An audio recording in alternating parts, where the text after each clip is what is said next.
Assalamualaikum warahmatullahi wabarakatuh. Kami dari kelompok 3 ingin mempresentasikan hasil kerja kelompok kami. Saya Wakia Fadila Ahmad dan saya Jila Perbatasari. Saya Siti Istriana. Saya Kewa Farah. Assalamualaikum warahmatullahi wabarakatuh. Saya Wakia Fadila Ahmad ingin menjelaskan apa itu kesetaraan gender. Sebelum masuk ke materinya, dulu saya berpikir bahwa kalau gender itu merupakan sebuah jenis kelamin, yaitu kayak ini jenis kelamin perempuan dan ini jenis kelamin laki-laki. Tetapi setelah saya mencari tahu apa itu gender itu merupakan konsep sosial dan budaya yang mencakup peran, perilaku, aktivitas dan atribut yang cocok untuk perempuan dan laki-laki. Jadi di sini menunjukkan bahwa gender itu bukanlah sebuah jenis kelamin. Nah, yang akan saya bahas di sini, apa sih kesetaraan gender itu? Kesetaraan gender itu merupakan sebuah konsep yang menekankan bahwa laki-laki dan perempuan harus memiliki hak, peluang, dan perlakuan yang setara dalam semua aspek kehidupan, termasuk dari politik, ekonomi, sosial, dan budaya. Konsep ini berakar pada Deklarasi Universalitas Hak Asasi Manusia dan ditegaskan oleh Konvensi Penghapusan Segala Bentuk Diskriminasi Terhadap Perempuan. Tujuannya dari ini adalah untuk memastikan bahwa tidak ada individu yang didiskriminasi atau kehilangan hak-haknya karena jenis kelamin mereka. Saya menemukan 3 contoh kesetaraan gender, yaitu membagi pekerjaan rumah tangga secara merata di antara semua jenis kelamin dalam rumah tangga, sehingga beban mengurus rumah dan keluarga tidak hanya dipikul oleh perempuan. Memberikan gaji yang sama untuk pekerjaan yang setara tanpa memandang gender. Memastikan bahwa anak-anak dari semua gender memiliki akses yang setara ke pendidikan termasuk dalam mata pelajaran dan kegiatan ekstrakurikuler. Assalamualaikum warahmatullahi wabarakatuh. Saya Adila Permatasari akan melanjutkan materi tentang pengarusutamaan. Jadi pengarusutamaan itu adalah proses integrasi perspektif gender dalam pengambilan keputusan dan pengelolaan aktivitas institusi serta program kerja. Jadi proyek ini tuh melibatkan strategi untuk memastikan pertimbangan aspek gender dalam desain, pelaksanaan, monitoring, dan evaluasi kebijakan serta program. Meskipun pengarusutamaan gender penting, program ini khusus untuk pemberdayaan perempuan juga dibutuhkan untuk mempromosikan kesetaraan gender. Lalu selanjutnya ada peran. Jadi perempuan dan laki-laki itu berinteraksi dengan lingkungan dan mengelola sumber daya alam secara berbeda. Dengan perempuan mendapatkan separuh pendapatan dari hutan dan laki-laki sekitar sepertiga. Lalu pun juga ada perempuan lebih fokus pada pemenuhan kebutuhan dasar, sedangkan laki-laki itu berorientasi pada aktivitas yang menghasilkan nafkah. Lalu kan di pedesaan Indonesia itu perempuan dianggap sebagai penyedia pangan dan pengurus rumah tangga, sedangkan laki-laki itu sebagai pencari nafkah utama. Tetapi pembagian peran ini tuh nggak selalu mencerminkan ketidakadilan gender. Assalamualaikum warahmatullahi wabarakatuh. Saya Siti Istriana akan melanjutkan materi tentang prinsip dasar dalam kesetaraan dalam Islam.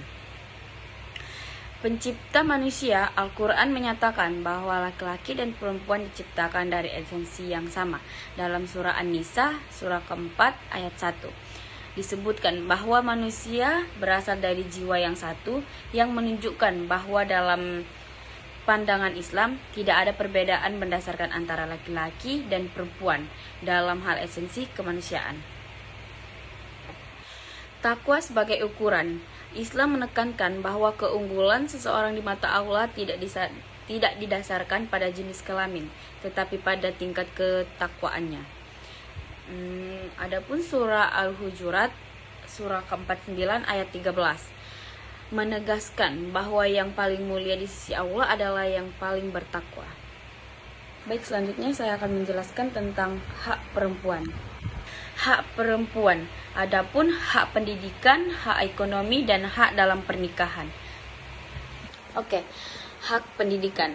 Islam sangat mendorongkan pendidikan untuk semua umat muslim, baik laki-laki maupun perempuan. Nabi Muhammad SAW pernah bersabda, menuntut ilmu adalah wajib bagi setiap muslim. Ini menunjukkan bahwa akses terhadap pendidikan haruslah setara antara laki-laki dan perempuan. 2. Hak ekonomi. Perempuan dalam Islam memiliki hak untuk memiliki, mengelola, dan mengendalikan harta mereka sendiri.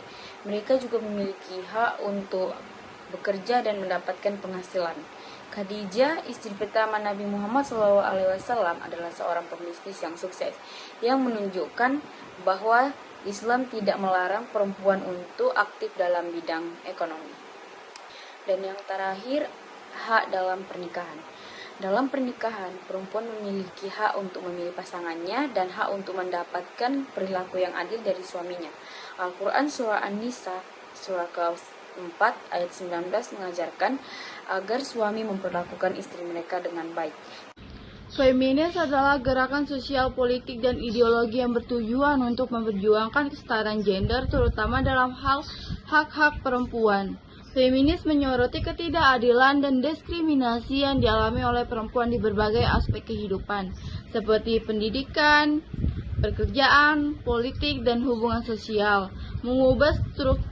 Gerakan ini berusaha mengubah struktur sosial budaya yang selama ini dianggap patriarkal atau mendukung dominasi laki-laki.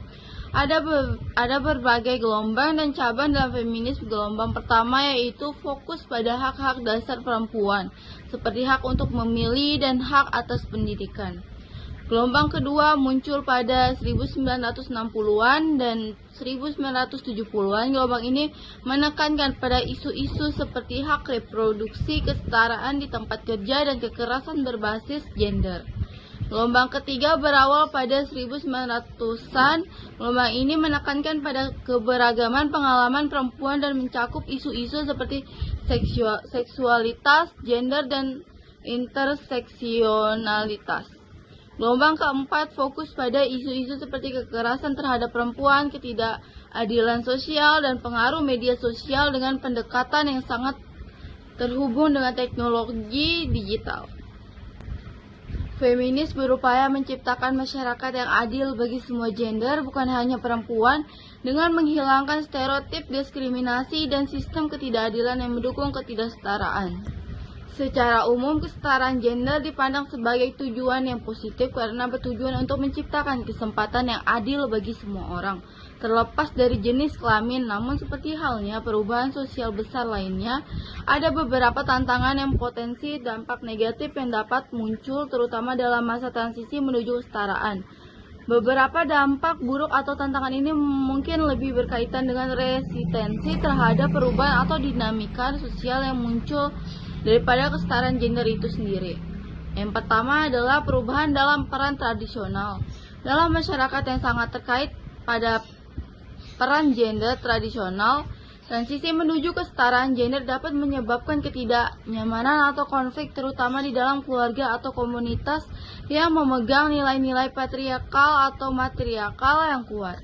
Nomor 2 yaitu penolakan atau resistensi sosial.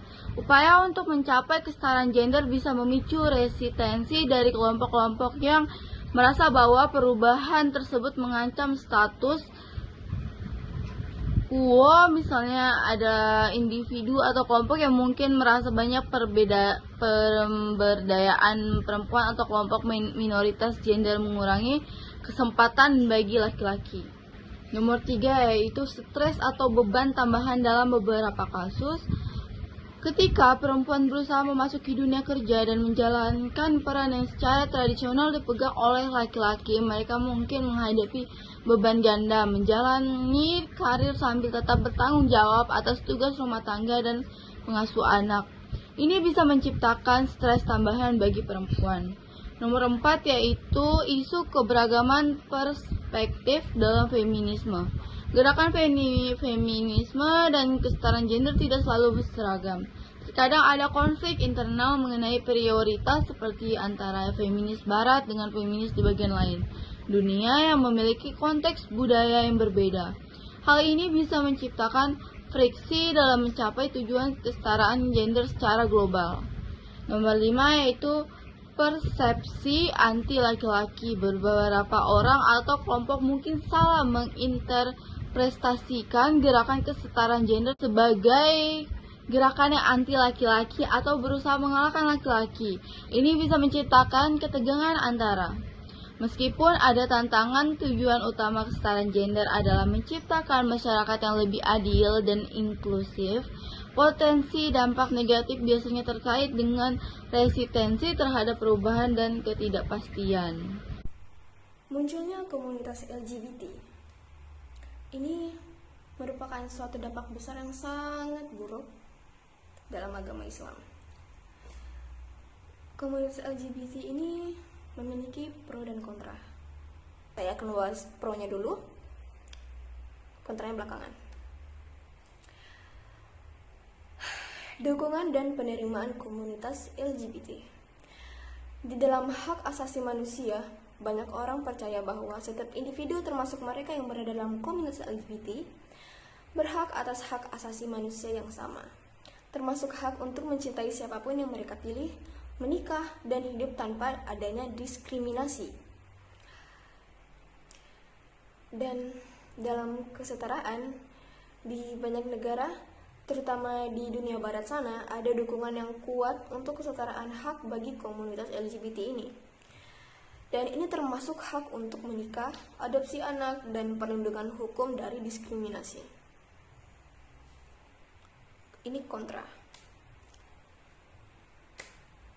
Seperti yang kita tahu, dalam agama, beberapa kelompok agama menganggap bahwa hubungan sesama jenis bertentangan dengan ajaran mereka. Ini seringkali menjadi alasan utama bagi penolakan terhadap komunitas LGBT ini di berbagai masyarakat. Karena nggak wajar aja gitu. Dalam budaya dan tradisi, di beberapa budaya, identitas LGBT dianggap tidak sesuai dengan nilai-nilai tradisional. Ini bisa mengarah pada penolakan atau adanya diskriminasi. Jadi kesimpulan dari materi kami ini adalah bahwa kesetaraan gender berarti memberikan hak, kesempatan, dan perlakuan yang sama bagi semua orang tanpa memandang jenis kelamin atau identitas gender. Ini bertujuan menghapus diskriminasi dan menciptakan masyarakat yang adil dan inklusif, di mana setiap individu dapat mencapai potensinya tanpa hambatan gender. Baik, sekian dari hasil presentasi kami. Kurang dan lebihnya mohon dimaafkan. Wabillahi taufiq wal hidayah. Wassalamualaikum warahmatullahi wabarakatuh.